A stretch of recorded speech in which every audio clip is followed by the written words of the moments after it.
Okay, let's go.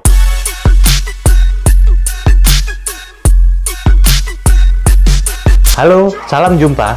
Dalam kesempatan kali ini, saya akan menjelaskan cara konfigurasi dan penggunaan Hisense Interactive Digital Board seri WM61FE. Nyalakan perangkat ini, pastikan bahwa kabel power sudah terpasang dengan baik dan benar. Dan kemudian kita bisa menekan tombol power yang ada di sebelah kanan bawah. Lampu indikator merah menandakan bahwa perangkat ini dalam posisi standby. Tombol indikator berwarna biru menandakan bahwa perangkat sudah dalam keadaan menyala. Dalam keadaan perangkat menyala, jika kita tekan tombol power satu kali, akan mematikan layar. Dan layar bisa kita nyalakan kembali dengan menyentuh di bagian manapun dari layar atau menekan tombol power sekali. Untuk mematikan perangkat, kita bisa menekan tombol power 3 detik dan kita pilih power off.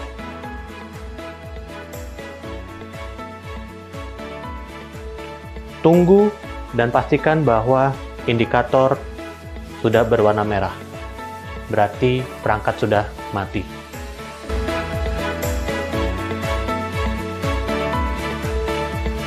Setelah selesai melakukan konfigurasi awal, kita akan masuk ke home menu seperti ini.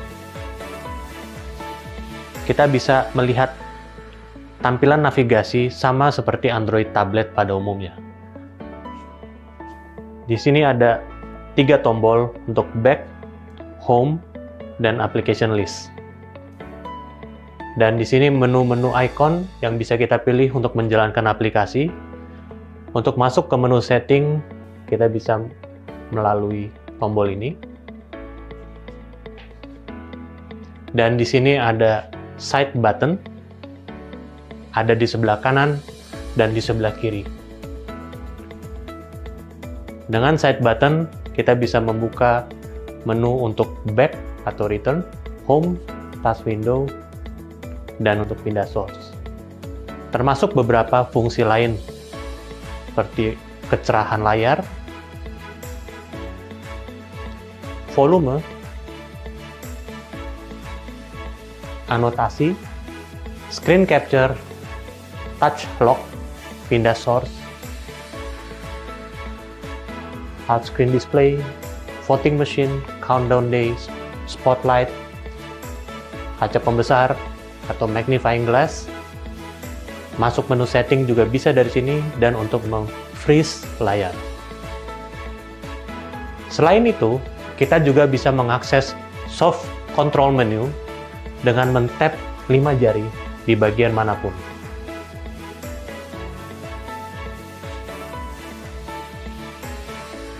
Dengan tap 5 jari, kita bisa menampilkan navigasi untuk back, home, pindah source, volume, setting, anotasi, capture. Dan sama seperti Android tablet pada umumnya, kita bisa mengakses aplikasi yang sudah terinstall dengan men-swipe layar dari bawah ke atas untuk menampilkan jendela aplikasi. Dan kita juga bisa melihat status dengan swipe dari atas ke bawah. Internet, hotspot, Bluetooth, dan semua. Di homepage ini, kita bisa menjalankan berbagai macam aplikasi. Dari semua aplikasi yang ada di ekosistem Google, kita juga bisa melakukan search melalui Google Search Bar. Dan jika memang ada aplikasi tambahan yang ingin kita install, kita bisa akses melalui Play Store. Untuk search aplikasi, kita bisa mengklik tombol search yang ada di sini. Dan ukuran keyboard bisa kita resize menjadi sedikit lebih kecil dari shortcut ini. Dan kita bisa meng-search sebagai contoh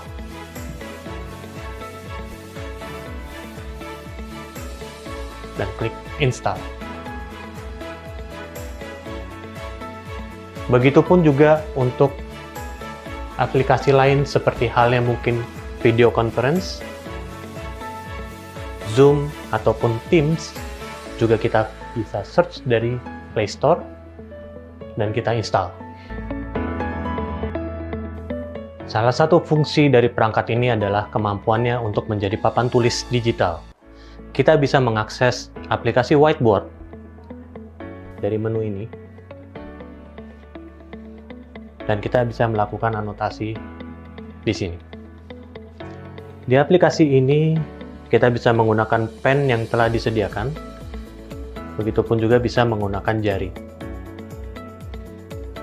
Ada beberapa pilihan menu di bawah dan di sini.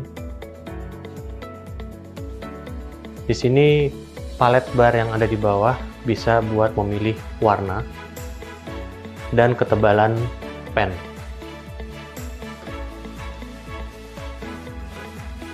Dan di sini ada marker. Warna marker juga bisa kita rubah. Dan ada menu untuk selektor. Kita bisa select suatu objek dan bisa kita geser.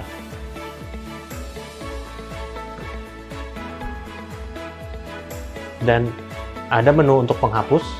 Kita bisa menghapus seperti ini. Kita pun juga bisa menghapus dengan menggunakan circle eraser. Dengan circle eraser kita bisa pilih satu bagian saja untuk kita hapus. Untuk menghapus semua, kita bisa swipe ini ke kanan. Satu layar akan dihapus. Dan di sini ada tombol undo serta redo. Selain melakukan penghapus dari sini, kita pun juga bisa menghapus menggunakan telapak tangan.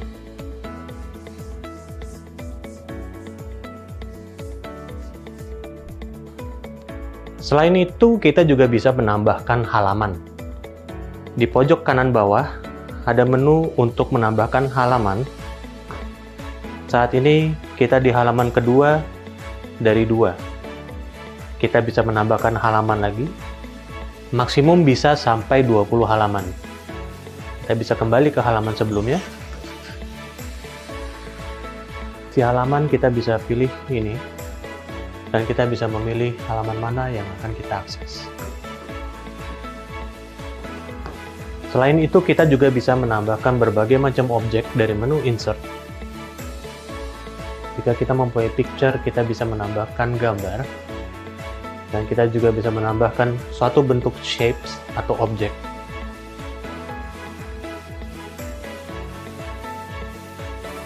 Dan kita juga bisa menambahkan tabel. Kita bisa pilih jumlah row dan kolom. Kita bisa menambahkan notes. Dan kita juga bisa menambahkan beberapa tool seperti penggaris.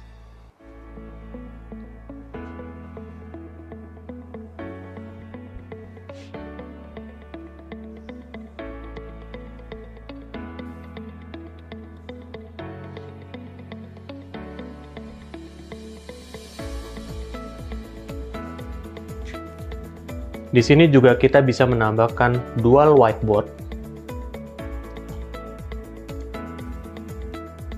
yang berfungsi dengan settingan yang berbeda. Sebagai contoh, sebelah kiri saya menggunakan pen warna merah dan sebelah kanan saya menggunakan pen warna biru.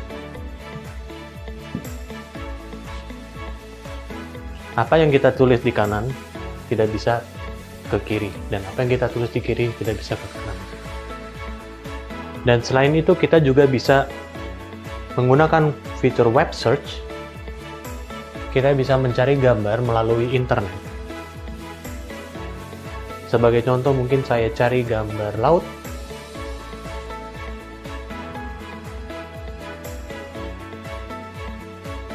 Dan saya screenshot.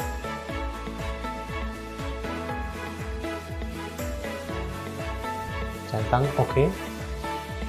Maka gambar laut yang dari internet bisa kita import ke whiteboard.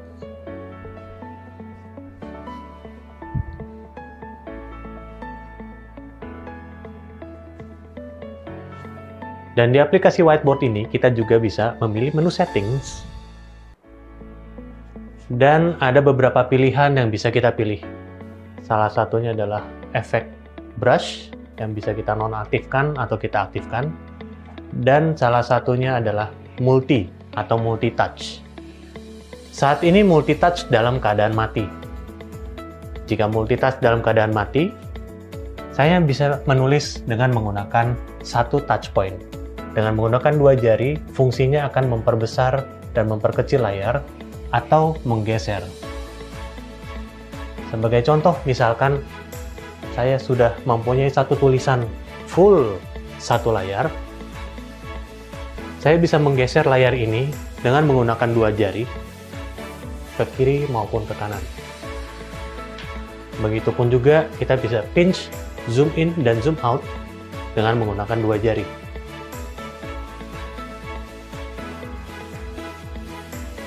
Jika kita nyalakan menu multi-touch, maka fungsi dua jari berfungsi sebagai tulis. Maksimum perangkat ini bisa mendeteksi 40 touch point secara bersamaan. Jadi kalau saya pakai kedua tangan, kita bisa memakai salah satu tangan sebagai pen dan satunya lagi sebagai penghapus.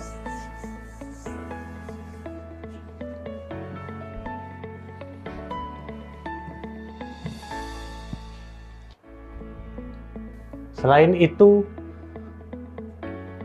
jika kita mengaktifkan pen written mode,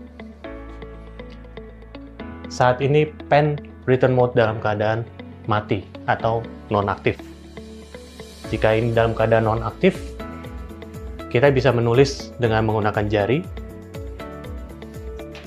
Saya menggunakan new page, menggunakan jari, dan bisa menggunakan pen.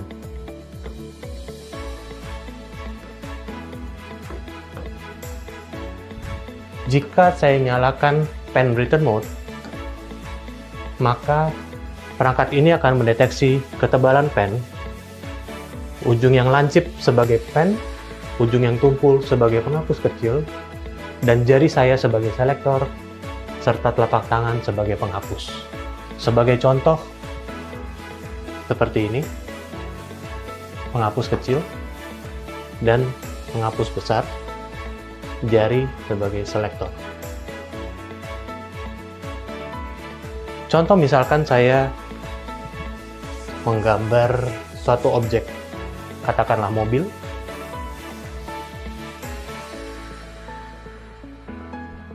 dan di sini saya bisa tambahkan satu objek lain sebagai bannya. Misalkan saya bisa select dengan menggunakan jari, geser ke sini, saya bisa resize, kecilkan, dan bisa saya copy, saya pindahkan ke sini.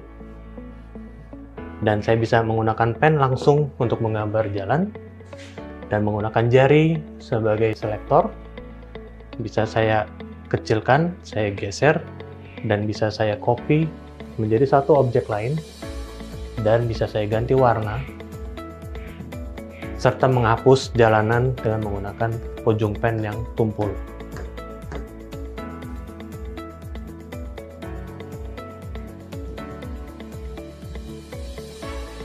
Selain itu, dari menu settings, jika kita aktifkan Bright Setting dan Smart Shape, jika Smart Shape dinyalakan, maka semua gambar yang kita gambar akan berubah menjadi satu objek. Sebagai contoh ini,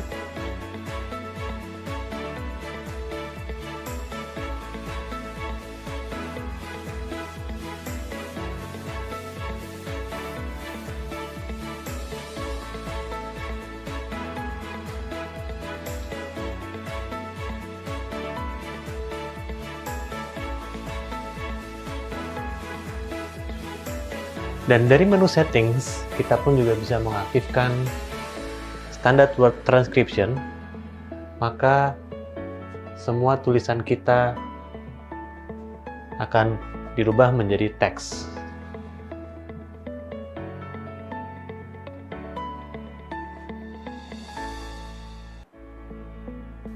Selain itu, kita juga bisa merubah background dari aplikasi whiteboard ini. Dengan mengklik tombol setting, pilih change background. Warna putih ini bisa kita rubah dengan warna yang ada di pilihan, sebagai contoh warna hijau misalkan, dan grid kotak-kotak bisa kita pilih tipenya atau bisa juga kita hilangkan. Selain itu, warna background juga bisa kita ganti dengan gambar. Jika kita punya gambar, kita bisa masukkan gambar background yang kita inginkan. Dan begitu juga kita bisa pilih dari gambar yang sudah ada di template. Sebagai contoh, di sini ada gambar lapangan basket dan lapangan bola.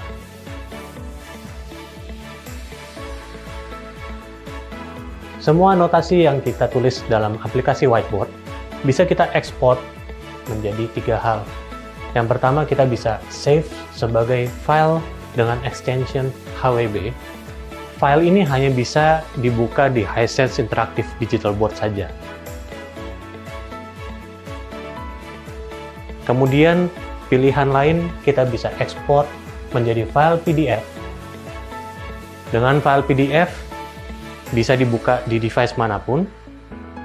Perbedaannya adalah file HWB masih bisa kita lakukan edit di kemudian hari, dan file PDF tidak bisa kita lakukan edit lagi. Dan terakhir, kita bisa ekspor melalui QR code sharing. Dia akan mengenerate QR code yang bisa kita download melalui mobile phone.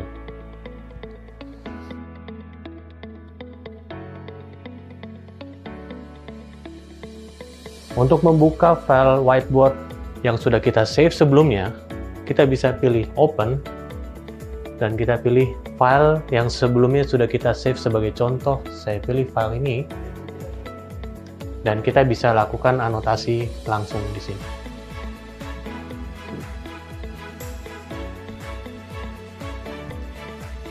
Dan untuk keluar dari aplikasi Whiteboard, kita bisa klik Quit, dan kita bisa pilih apakah mau di-save atau tidak.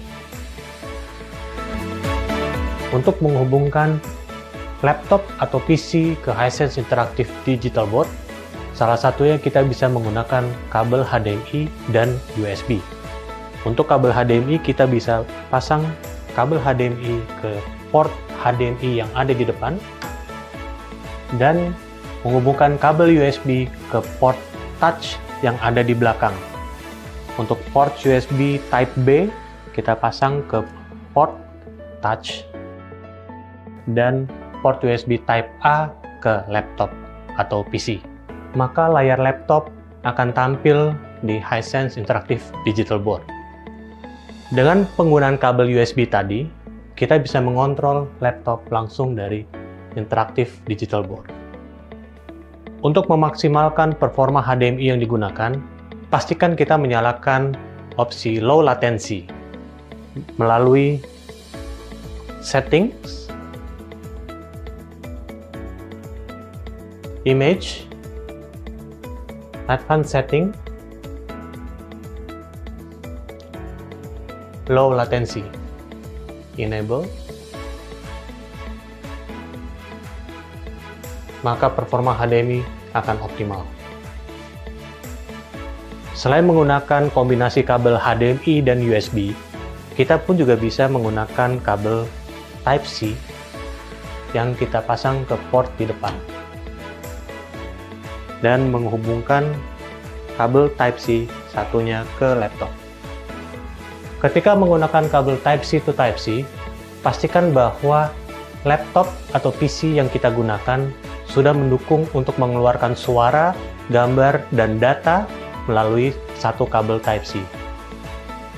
Jika laptop dan PC sudah support, maka dengan satu kabel kita bisa menampilkan gambar, suara, dan kontrol melalui satu kabel.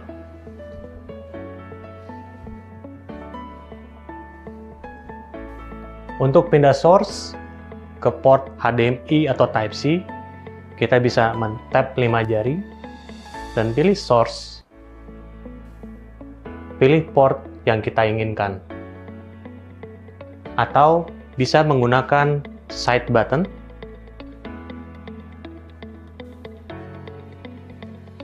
dan pilih source, dan kita pilih port yang ingin kita gunakan. Dalam mode HDMI, kita pun juga bisa melakukan anotasi dengan mengambil pen yang ada di depan, dan saya lakukan anotasi di atas HDMI. Anotasi ini bisa kita share menggunakan QR code sama seperti pada aplikasi whiteboard, dan bisa juga kita save, kita import ke dalam whiteboard.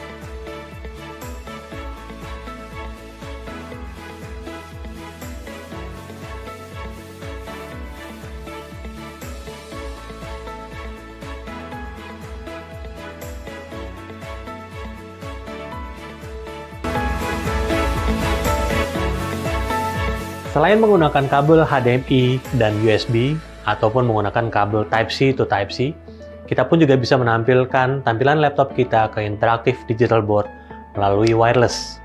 Salah satunya dengan menggunakan aplikasi Screen Share, atau bisa menggunakan USB Case Dongle. Untuk membuka aplikasi Screen Share, kita bisa pilih ini.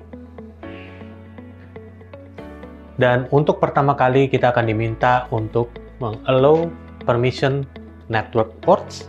Kita bisa pilih allow. Kita bisa men-set nama device untuk interactive board ini. Sebagai contoh, misalkan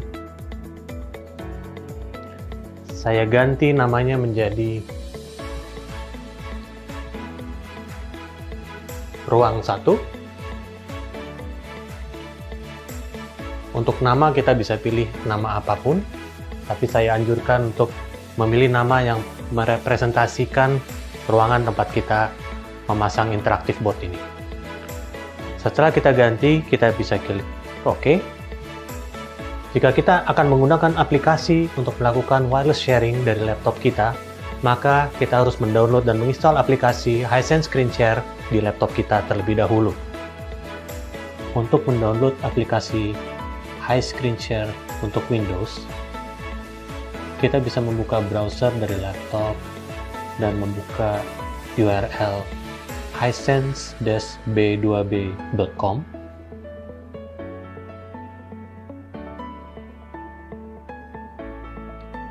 Kemudian klik bagian download. Di bagian Hisense Screen Share, pilih PC version Windows. Tunggu sampai proses download selesai.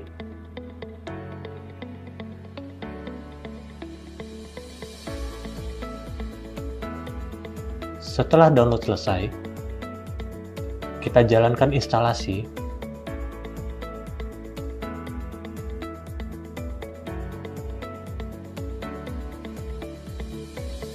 Kita tunggu sampai instalasi selesai. Klik finish.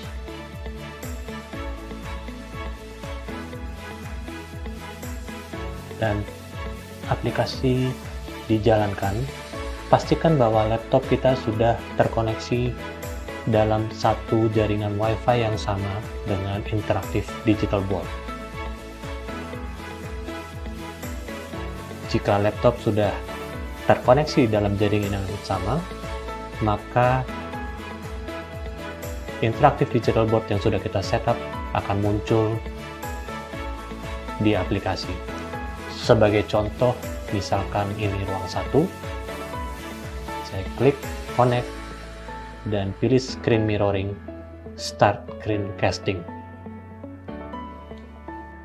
Maka tampilan layar laptop kita akan tampil di Interactive Digital Board. Begitupun juga untuk kontrol, kita bisa mengontrol laptop kita langsung dari Interactive Digital Board.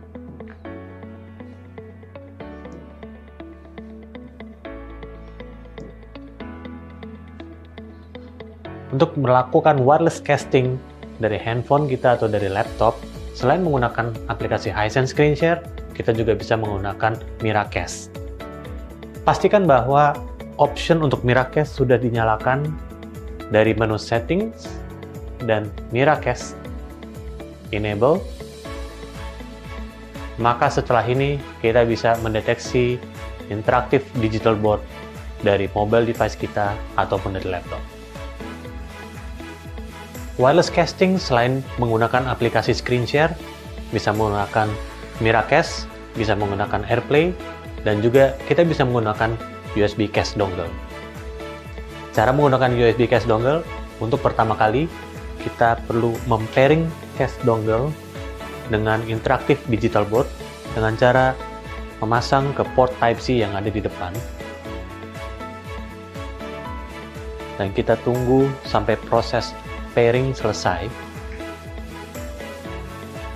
Seperti ini. Dan kita klik got it. Setelah itu, kita cabut cast dongle, dan cast dongle ini kita pasang ke laptop. Kita tunggu sampai lampu selesai berkedap-kedip. Seperti ini. Dan kita tekan tombol. Maka tampilan laptop akan tampil di layar interaktif. Sama seperti Android tablet pada umumnya, kita pun juga bisa mengakses file-file yang ada di local storage interaktif digital board melalui aplikasi File Manager yang ada di sini. Maka semua file yang ada di storage lokal maupun USB flash disk misalkan jika ada, bisa kita akses dari sini. Termasuk whiteboard yang kita save dan screen capture yang kita save, semua bisa kita buka dari sini. Beberapa setting yang mungkin bisa membantu kita dalam mengoperasikan interaktif digital board ini. Salah satunya adalah kalau kita masuk ke menu settings, kita bisa setup display setting, adaptive brightness berfungsi untuk mengadjust brightness screen atau tingkat kecerahan layar secara otomatis. Screen timeout, kita bisa adjust sesuai dengan kebutuhan kita. Mungkin setelah 30 menit, dia akan ke lock otomatis, atau mungkin setelah 1 menit, tergantung preferensi kita. Kemudian, di Feature Function Settings, kita bisa masuk ke switch on-off. Di sini ada opsi untuk menyalakan screen secara otomatis setiap hari apa dan setiap jam berapa.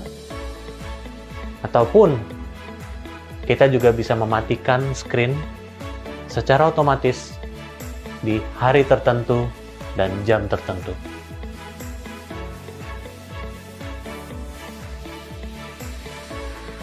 Dan di sini juga ada setting untuk no signal standby.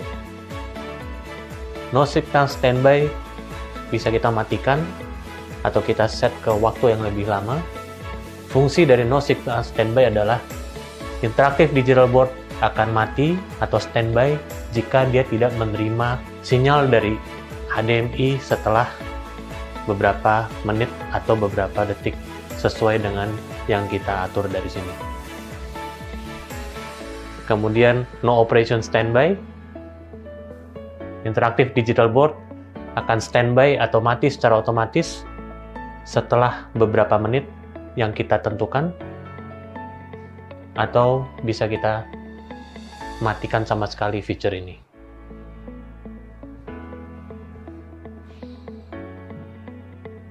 Dan di signal management, kita bisa mengaktifkan DTMS.